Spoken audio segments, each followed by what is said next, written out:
Hi అండి, అందరికీ నమస్కారం. Welcome to my channel. ఈరోజు రొయ్యల ఫ్రై ఎలా చేయాలో చూద్దామండి. ముందుగా సన్నగా తరిగిన ఉల్లిపాయలు, పచ్చిమిరకాయలు, ముందే ఉడకబెట్టి ఉంచుకున్న రొయ్యలు, ఉల్లిపాయలు వేగిన తర్వాత కొంచెం వేగిన తర్వాత రొయ్యలు వేసేసుకోవాలి. అందులో అది కూడా ఇక్కడ చూపిస్తున్నట్టుగా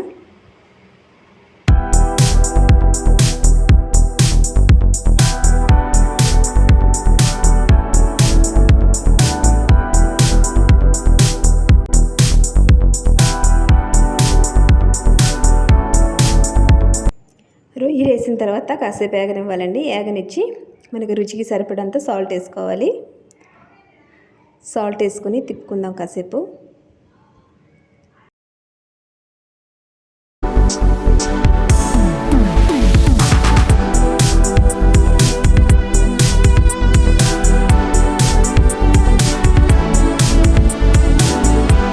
సాల్ట్ వేసిన తర్వాత కాసేపు ఏగనిచ్చి తర్వాత మనకు సరిపడినంత కారం వేసుకోవాలండి.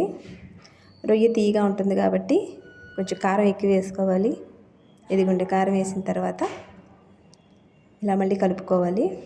కాసేపు ఏగనిద్దాం. చూసారు, ఇక్కడ రొయ్య చక్కగా పొడి పొడిగా ఉంది, చక్కగా ఏగింది.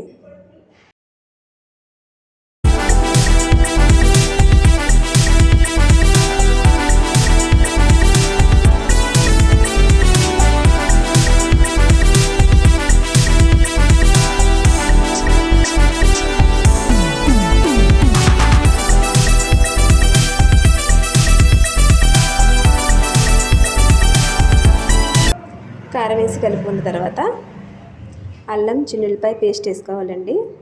ఇదిగోండి, రొయ్యలు ఇటువంటి జరిపేసి మధ్యలో అల్లం, చిన్నులపాయ పేస్టు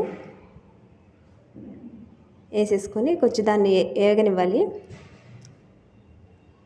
ఇదిగోండి, మధ్యలోకి నేనైతే వేసేసాను. అటు ఇటు జరిపేసి వేసి కలిపి పెట్టాలి, దాన్ని కలుపుకోవాలి.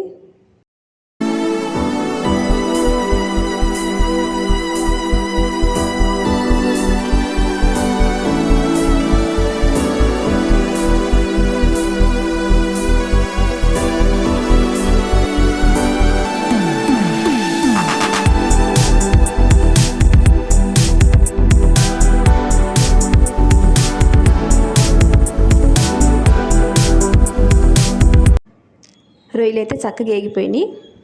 తర్వాత లాస్ట్కి దించే ముందు ధనియాల పొడి ఉంటే ధనియాల పొడి, లేకపోతే గరం మసాలా పొడి చల్లేసుకోవాలి.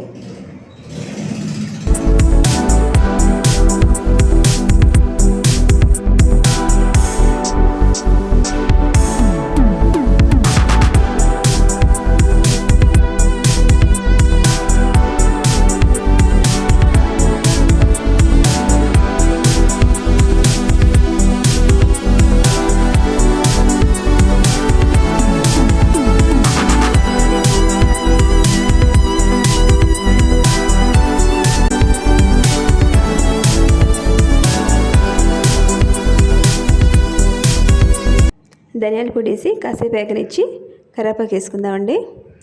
కరివేపాకు వేసి కాసేపు కలుపుకోవాలి. కాసేపు కలుపుకొని పొయ్యి కట్టేసుకోవాలండి. ఇదిగోండి, రొయ్యల ఫ్రై చక్కగా పొడి పొడిగా వచ్చింది. చూడండి.